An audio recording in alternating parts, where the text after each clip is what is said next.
topics and opinions expressed on the following show are solely those of the host and their guests, and not those of W4CS Radio, its employees, or affiliates. W4CS makes no recommendations or endorsements for radio show programs, services, or products mentioned on air or on our web. Any questions or comments should be directed to those show hosts. Thank you for listening to the Cancer Support Network on W4CS.com.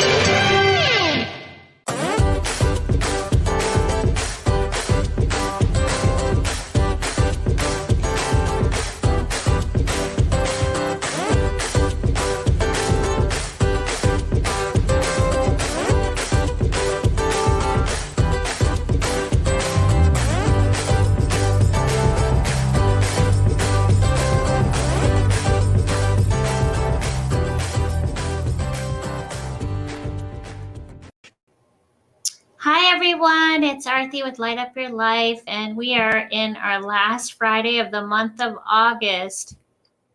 And I just wanted to express, as we always do in our last weeks of the month and the beginning of the month, to always just be humble and give gratitude for whatever time that we have been given. And maybe you can reflect on this month for you and for what's been happening in our world and set some goals for the following month. Also to be mindful that we are approaching some seasonal changes, and remember we're all energy forces and what role that plays in our bodies, our minds, and our spirits. And I do know I've been feeling heavy this week. I can't imagine anyone who's not. So you just have to be mindful when things are happening in our world, what it means. So I say it every week. It's a running record. Just practice self-care and nurturing, which means rest and reprieve as needed, laughing and smiling when you can, and of course, paying attention to your needs. Always, always, always. I am really excited about today's conversation, and they're always all engaging conversations. But this conversation today plays a really big role in our society. It plays a big role in perhaps with your own family. I know for me personally and professionally, it plays a role because I see a lot of clients who have faced addictions and continue to face addictions. And so I'm really excited about our conversation because I think it needs to be talked about. I think it needs to be addressed. I think one of the forums that has been presented is always to try to keep open communication and really making things accessible. So today's conversation is actually with Cindy, and I'm going to look at my notes because I just want to make sure I get all her credentials correct because she's really done a lot of expansive work in the field of addictions and opioid addictions, pain medication, and drug abuse in general. So Cindy Rae Mogil-Cooley, and she also has a hyphenated last name like myself, and just want to acknowledge her. Our topic today, the title is called The Truth Behind the Hold and Addiction of Prescription and Over-the-Counter Medications. When Cindy comes on, we'll talk about the percentages of what the opioid addiction looks like in this country and what it means to our immediate circle, what it means to our community, and what it means at a national level. Cindy does expansive work as a nationally certified, addiction recovery coach, a family recovery coach, and she has even added on an endorsement in grief recovery specialty, a grief recovery specialist, which actually we will have a great conversation on helping you all understand what role grief plays in addictions and her expansive work to continue her work in this field to always make sure she is doing that holistic approach, which, as you all know, I love. Cindy is also an author. I have her book that she so lovingly sent to me called Swallowing a Bitter Pill, How Prescription Over-the-Counter Drug Abuse is Ruining Lives. And this is actually a personal story she shares as well. So we'll get into that as well. There's always a story behind everything in the work that we choose to do that leads us. Cindy launched Prescriptions Anonymous in 1998 which was the first support group for aftercare treatment of prescription and over-the-counter drug abusers in the United States. So that tells you how forthcoming Cindy has been in this work for a numerous amount of years in what she has done. She's also an advocate and keynote speaker to healthcare professionals, state legislators, and also state opioid task force. She also plays a role in the pharmaceutical industry and continued work with support groups. And I'm really excited about this conversation because I think, like I said earlier, it needs to be told. So without further ado, I invite Cindy to come in to our space with us. Good morning. Good morning. I hope I got most of it right, Cindy. I know there's a lot there, but I'm feeling healthy and grateful, and thank you so much for inviting me in today. I appreciate that. No, thank you so much. I try not to read from my paper, but I really wanted everyone to have grounding in all this work that you have done for so many years. So thank you for coming on, because the topic of this podcast is health and wellness and everything in between, Yeah. which means all of it. Yeah. And so I really am humbled to know that you are ready. You have been doing this expansive work, but then for us to have this forum to start talking about something that is huge, huge, huge. Well, it is an epidemic. What's interesting is when I started Prescriptions Anonymous back in 1998, nobody believed that there could actually be an addiction to prescription drugs because they were legally prescribed and over the counter. It was free. So when I told people that, yes, you can get addicted to these drugs, they thought I was crazy. They thought, well, follow what's directed, follow what's saying on the package, and there should be no problem. So when you talk about addiction back then, it was more about street drugs and alcohol.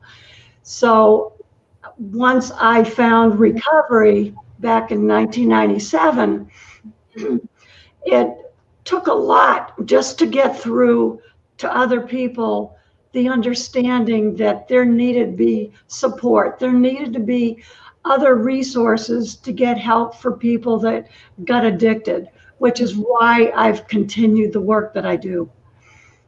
Oh my God, that's amazing. And I'm really glad you brought that up because I was really young in that I think I was graduating high school, but the fact is at that time when you do look, it was talking about street drugs and addiction to street drugs. I still remember, right? Well, we're really, really fixated on the crack, heroin, right? The two, and then not really focusing so much on OTC over the counter, which now, if you can share the numbers, Cindy, because I think people need to hear how expansive this is and what an epidemic it is when we talk about.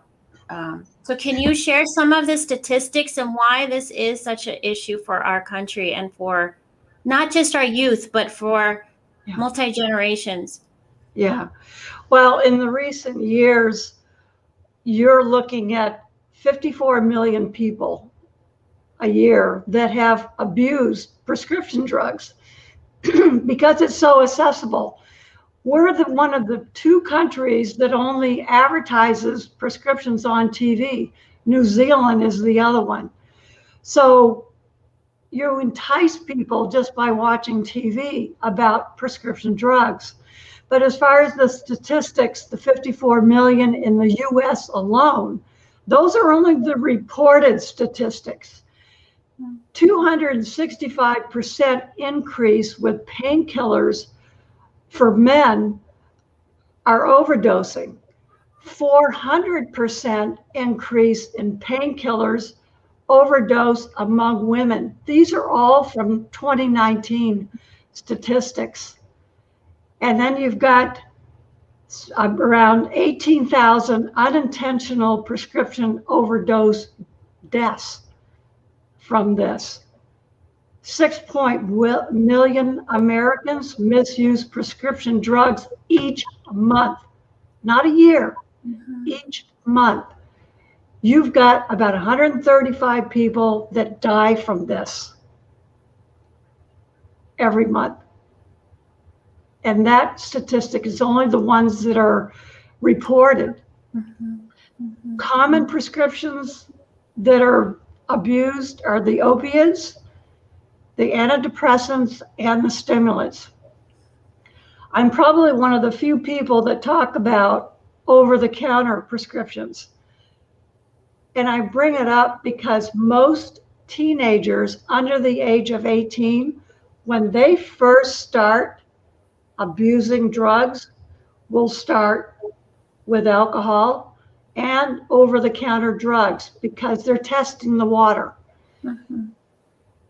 Not only are they going to their own parents' cabinets looking for something, but that's how they start their addiction, and then it evolves after that. So it was important for me to bring that up to the table, that anyone that's talking about addiction, let's add in over the counters, because that's where it's starting. These kids don't wake up one day and say, gee, I think I'll be an addict. They start somewhere. Addiction starts at the home. And it starts with whatever is going on at home. It's the educating from the parents of where that starts. There's a lot of things that are in the government. There's a lot of things that can happen that need to be changed with the pharmaceuticals, with the healthcare industry. But we need to educate better with our children. And that starts at home. And the easy, accessible part of it. So with me, when I started, would you like to know my history a little bit? Oh, I was just about to go there. And that was going to be my next question, because I think for you to share your story, this is such a powerful story, but yes. Okay. Well, for me, mine started 20 years way back in 1973. I had just graduated from high school, and I was out driving. And there was also a pedestrian that had just gotten released from a drug and alcohol program that very day. He got into an argument with his girlfriend. She broke off the relationship, and he decided that he couldn't live without her, and got out from his parked car and saw my car coming down the highway going at about 50, 55 miles an hour, and ran in front of my car and stopped in the lane. And I vividly recall him hitting my bumper, rolling over on my car. And I jumped out of my car and I went over to him, and I could smell alcohol on his breath. And back then we didn't have cell phones. So I was screaming out for an ambulance. His name was Andrew. Andrew died 3 days after the accident. And back in 73, for those of us that remember those years, a lot of families didn't believe in counseling. It was very hush-hush. So it was a matter of people telling me it was just an accident, forget about it. So even though I tried counseling back then, part of the therapy was, I'm going to put you on a medication. And if the medication works, then you don't need to return. And back then I was put on to Valium, which was the drug of choice back then. So I took that for a while, and of course, one helped, but in my mind, I was thinking two would help better. So that was back from 73. So continuing into my history, I went to Penn State, where I was on a date, and I was date raped back then. And so I never reported it because it was something that women just didn't talk about back in 1980. So I formed the first women's support group for date rape at Penn State. But also because it was another issue that I had that I buried up, I continued my addiction with pills and alcohol at that time because I didn't want to talk about it and I was too ashamed to talk about what was happening. So through the years, I had also been married and divorced 4 times. And in part, it was because of my addiction, but it was also a part of physical and verbal abuse. And so there was that history of 20 years of being addicted to multiple different painkillers, antidepressants, the over-the-counter types of things, because I didn't want to think about it. I was ashamed. I was embarrassed. I couldn't get over the idea that I had killed another human being. And there wasn't anybody at the time that knew exactly how to get me out of the darkness that I was in. So again, the pills covered up what I needed to until toward the end, back in 97, my body started to give out and I literally had numbness in my limbs and numbness in my heart. And I, at that point, really didn't care if I had lived or died. And that's how bad the addiction was. So I finally voluntarily went into a treatment facility and found an awesome psychiatrist that knew exactly how to pull apart all of the negative things that had happened, all of the trauma issues that I had gone through. And it was a great experience. So once I got healthy, I knew that I had to make a difference. I knew that if I could find recovery after 20 years of addiction, I had to do more. And then I decided that I was going to start the first support groups way back in 98 that would eventually formed in 35 states back then. It was a 12-step at that time. And it was wonderful. And I wrote my first book that was published in 2001. And I went on the lecture circuit and was able to help and reach out to a number of other people out there. So as time went on, and the opiate became a huger problem. Now the media was all about it. It's not that opiates just became bad in the last 10 years.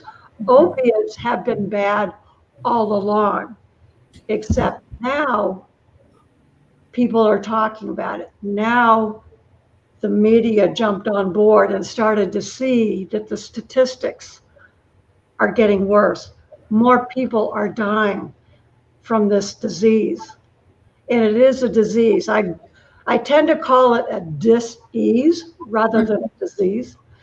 So with that, I decided, because my first book was about 10, 12 years old, I decided it needed to be updated. So which is why I wrote the second edition and added my story. But I also had interviewed 200 other people and families that have not only had families that have died from this, but others that were reaching out.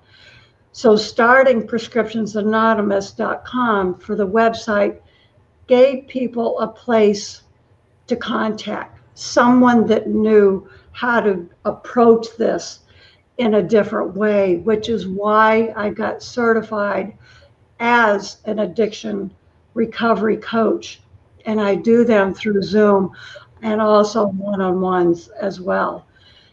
And I feel that I have helped hundreds of other people through this across the country, including healthcare people, athletes, other physicians that have gotten addicted, a number of people. This is addiction that can touch anybody at any age, at any time. It doesn't matter what your history, your background, or financial status. This is a deadly disease. And if you have trauma, or if you've had an addiction, or even if you've had surgery and you feel that you're abusing your prescription, reach out to somebody and talk to somebody. So the other part of this was not everybody lives through addiction, and that's very sad. Half of us don't make it, and there's families out there that know what I'm talking about. Death is a part of addiction. If they don't get help right away, or they don't know how to ask for help, that's why I went ahead and I got certified as an addiction recovery specialist. I have 2 separate websites so that I could continue to help families that have lost someone through addiction, but it's also helping others with different types of losses, which are a different avenue outside of addiction that can help, from divorce to even pet loss. But it's an important avenue that, yes, Prescriptions Anonymous can help someone move forward, and it has. And I absolutely love what I do. I can't imagine me doing anything else than the work that I do. So.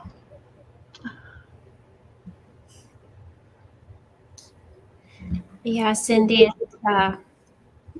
you mentioned the word trauma, and all the works over the last 20 years I've done in all my settings with the youth that I've worked with, or with couples. There's always an addiction of some type, whether it be to alcohol, whether it be to OTC. There's something, and there's always these 2 themes that keep reoccurring: trauma and addiction.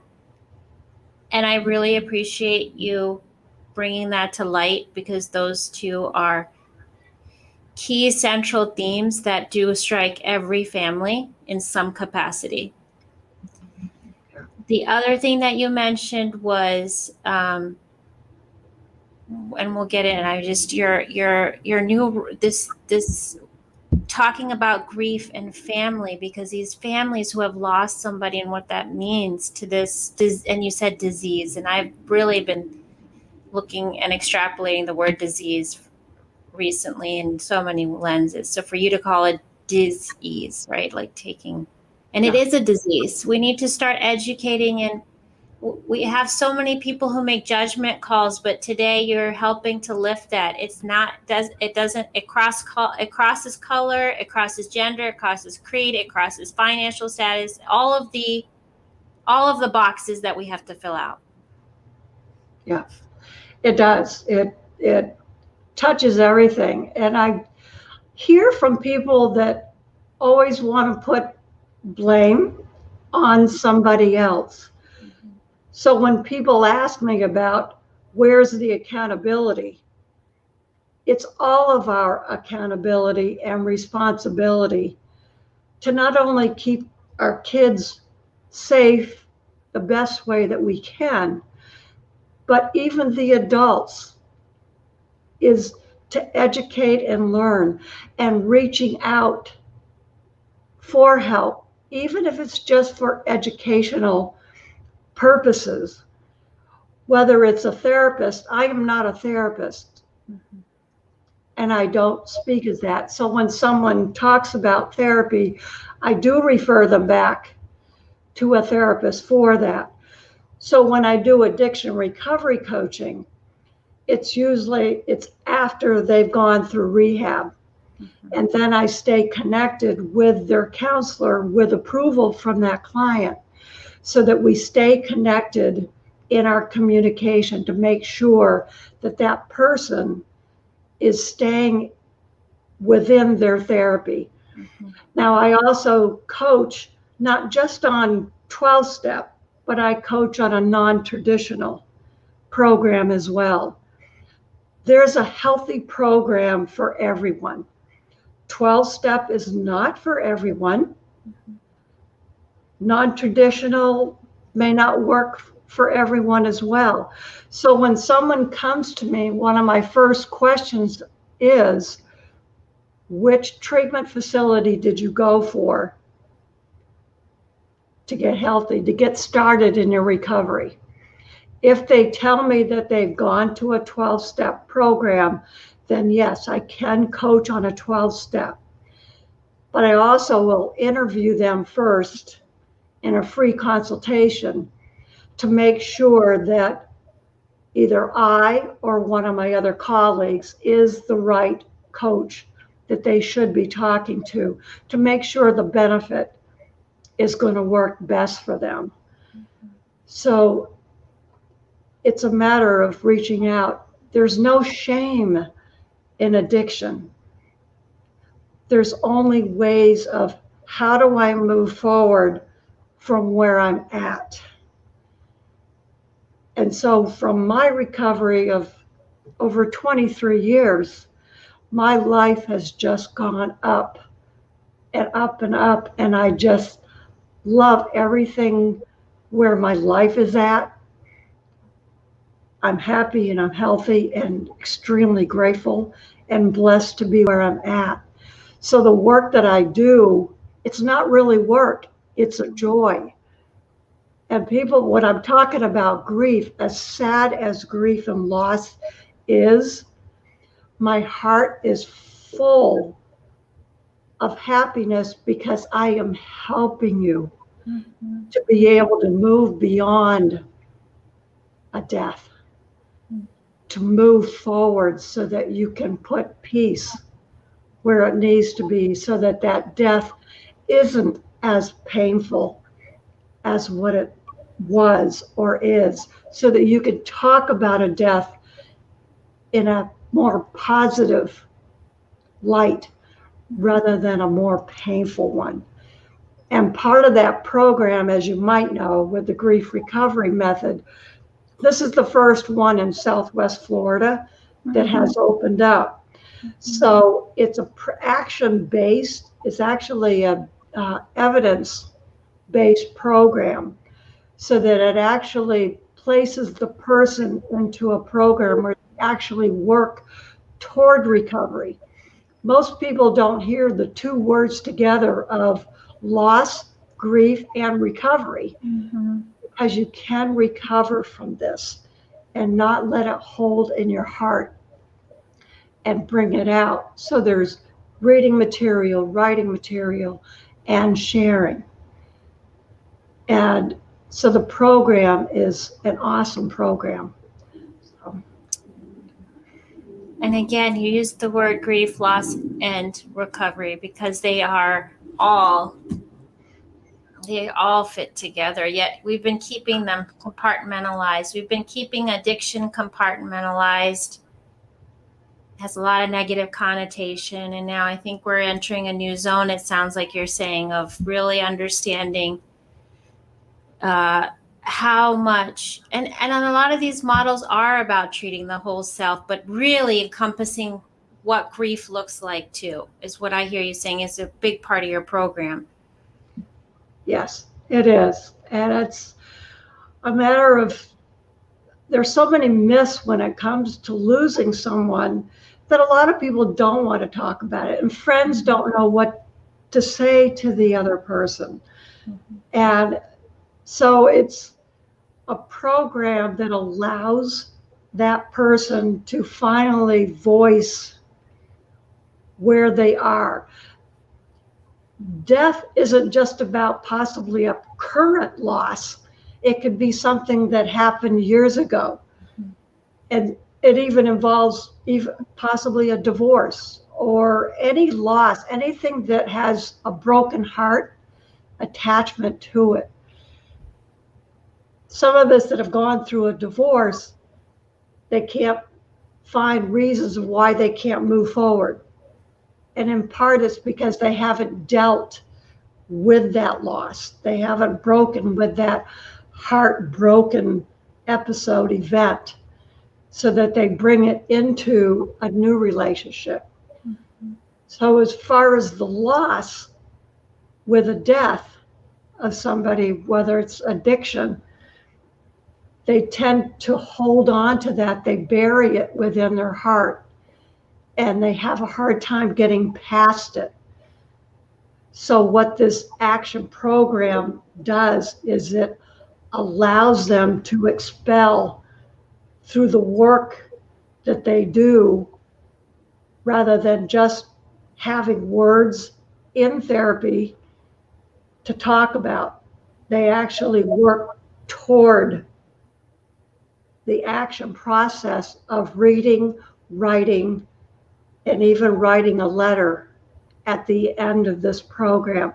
Not to say goodbye, but it's putting the event, the loss, in a place that they now feel comfortable to move forward into a healthier relationship, whatever that is, whatever that is.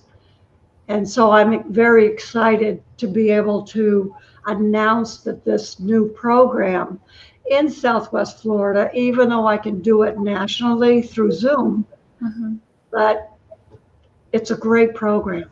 It's a great program. Awesome. That's so awesome. Cindy, I want to go back to something you said, because I think for our audience, it might help to hear how do we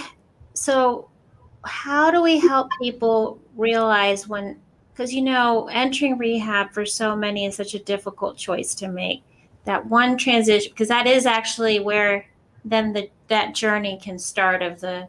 What would you say to the person who is facing the addiction, to the family who is trying to find a way to help them? What are some suggestions or some offerings you may have for those, for kind of navigating this part? Yeah. Well, I have a couple of colleagues that are actually, they do interventions.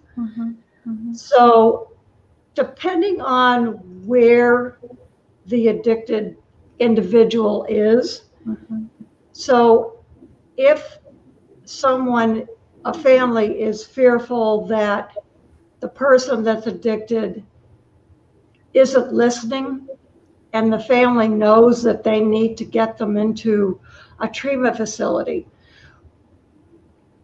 the family can call me first, and we will talk first and find out exactly what the situation is.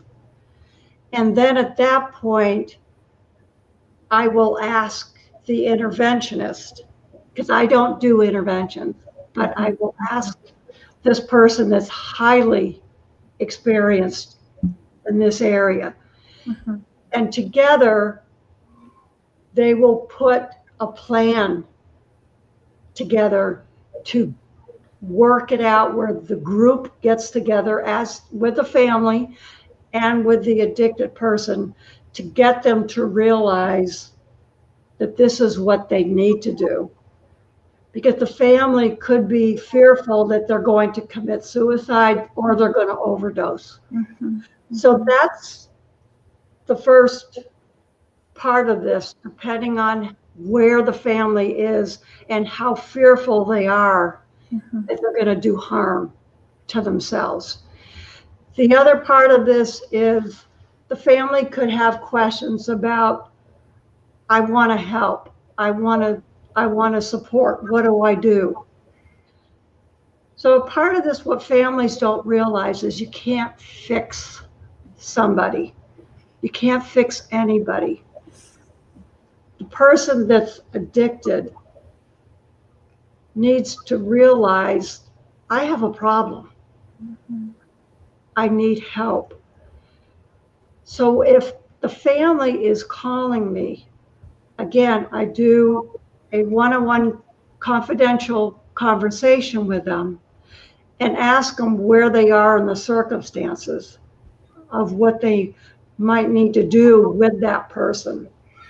And together I talk to them about the recovery coaching and what I can do for them. Again, it's an action program.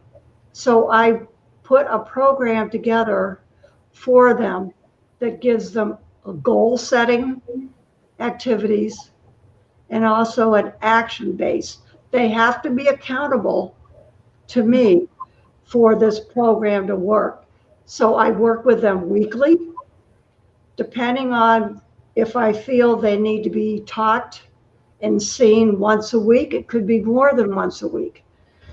So we put a plan together that the addicted person feels comfortable with working with. If I were to say, go into treatment right away, it doesn't always work. So we have to have conversations first in order to put a plan together. So I have clients across the country that we do Zoom meetings every week. Mm-hmm. So that person or persons are accountable to me each week. And I ask them about their week. I ask them if they're safe. I ask them about, have you used? Relapse can certainly be a part of what does happen with someone that's in recovery. So I talk about relapse prevention, of what they can do, the triggers that can possibly happen. And I talk to them about what they can do if they are feeling triggered, or if they're feeling angry, or if they're feeling that they just don't know what to do. So that's part of what addiction recovery is all about, is making sure that you're safe today and moving forward. Mm-hmm. That doesn't take away from the therapy. They need therapists, they need addictionologists, they need the treatment facilities to get started. So if the family is calling me and they're telling me their story and they know that they're abusing whatever drug that they're abusing, then yes, they need to go into treatment and get their start to go through detox and go through the program that they've developed. And there's a lot of great treatment facilities. I do have recommendations that if someone were to call and say, I have no idea where to go, certainly I can make referrals from that. You could also call your insurance company and ask them for someone local. But I can help to drive that person to wherever I think that they might need to go. But I can answer pretty much any questions that these families have to direct them in the right place. There's a lot of great help out there. Starting with me certainly would be a great place to start. And if it has anything to do with prescription, over-the-counter addictions, I'm more than happy to help. More than happy to help. Thank you, Cindy. I think everybody needs a gateway. We have so many, I discuss this a lot in even my community. There's so many great resources. We just need a gatekeeper and a gateway. So I just so sincerely appreciate you being that gatekeeper to helping to do that outreach, which is so needed. Speaking of outreach, advocacy is so big to you. I know as part of your platform. Can you share what, in terms of the state legislator, like what kinds of work you've been doing, or where do you see this expansive work taking you next in terms of when it comes to legislation and advocacy?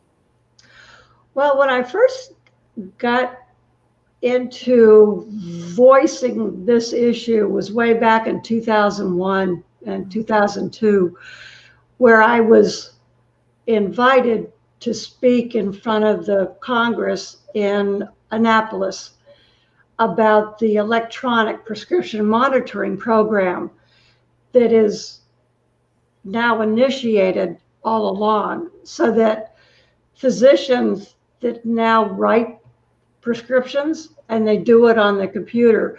So a part of speaking in front of Congress was promoting the monitoring part of it so that the healthcare system, the physicians were being accountable as to how many prescriptions they were writing. And it was documented what prescriptions, what controlled substances that they were writing. And that's still being used today. Mm-hmm. So I had lobbied in DC for a while, talking to congressmen, senators, governors about continuing to voice the issue about prescription drugs. Every state at this point now have an opioid task force that's being enforced. And I think that's awesome. Here in Florida, Governor DeSantis has done an awesome job with promoting this. And every state, if you were to reach out to your governor, you will probably see the opioid task force.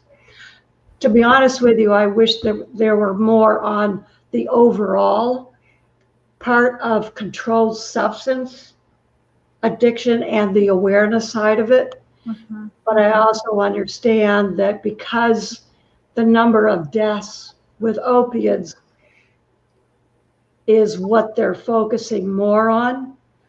So again, that's kind of what I still do. And I voice it. And that's why I still continue to talk with different people in different elements of controlled substances. And I still go around to do lectures and certainly wonderful broadcasts like this, just because it's so important to keep talking about it.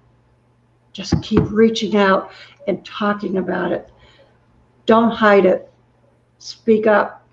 Speak up and loud and clear. Yeah. Yeah, I mean, there's a lot of shame. There's a lot of shame and fear association with addiction, right? And so, and numbness, you use the word numb. So those three prevalent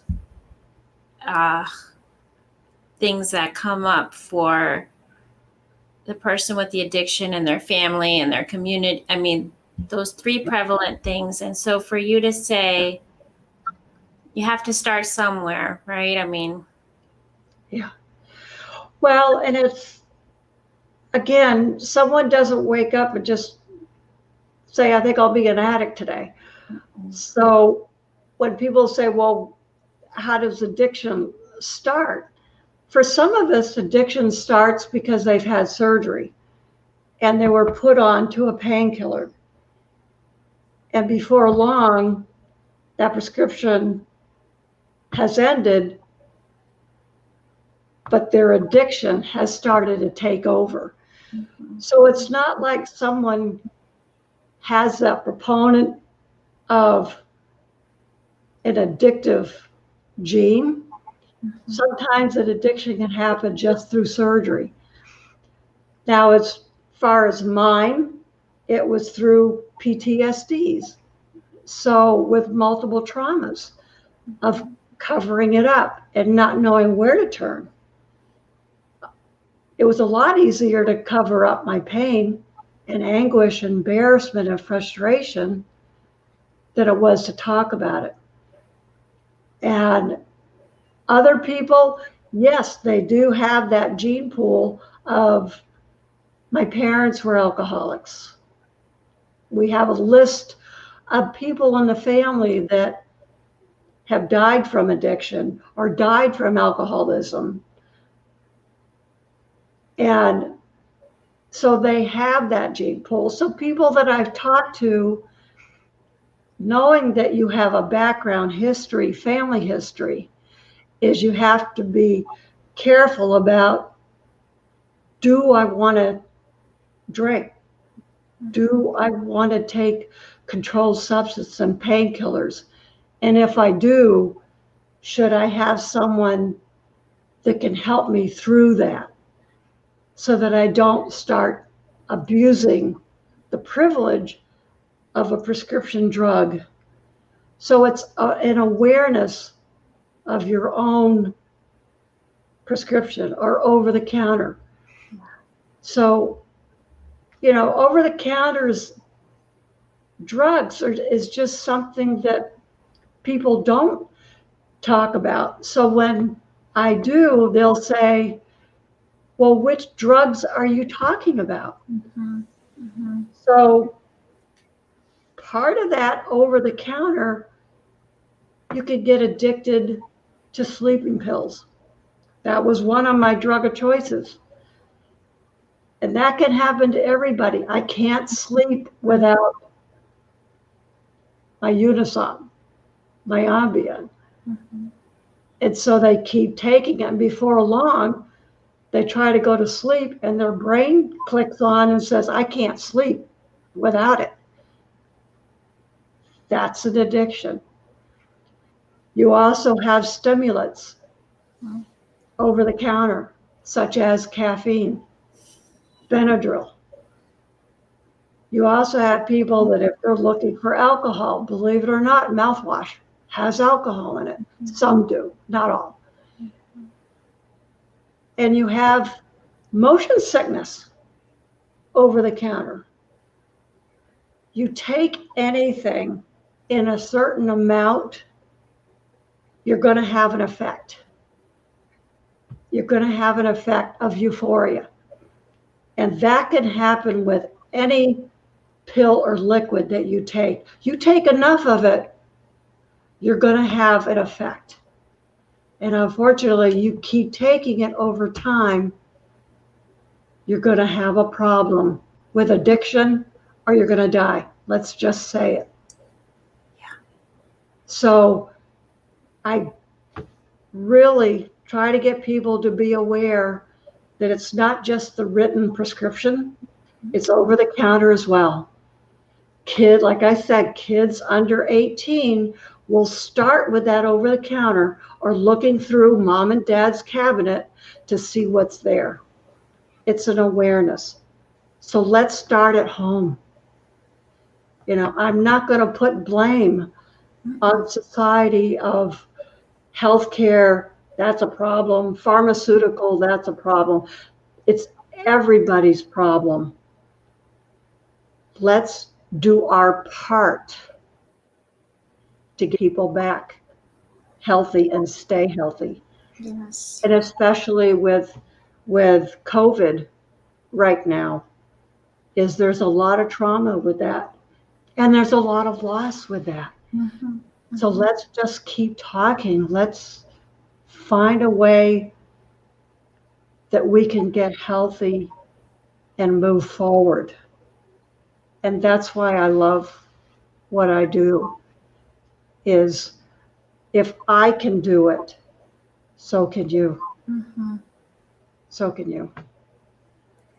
Cindy, so appreciate your, first of all, to candidly share your personal story, because I know it's never easy to talk about personal trauma, but it does need to be shared, because the minute that people hear about personal trauma, they realize that there's a story within a story and they connect.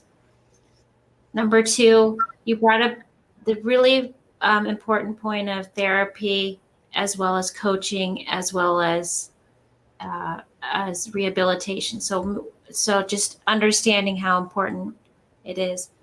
And then, of course, you being inviting to be the gateway. So we so appreciate this conversation. I would love to have you back in the future to actually talk about this further, because I think there's so much to be done in this arena, and I would love to have you back, Cindy. I would absolutely love that.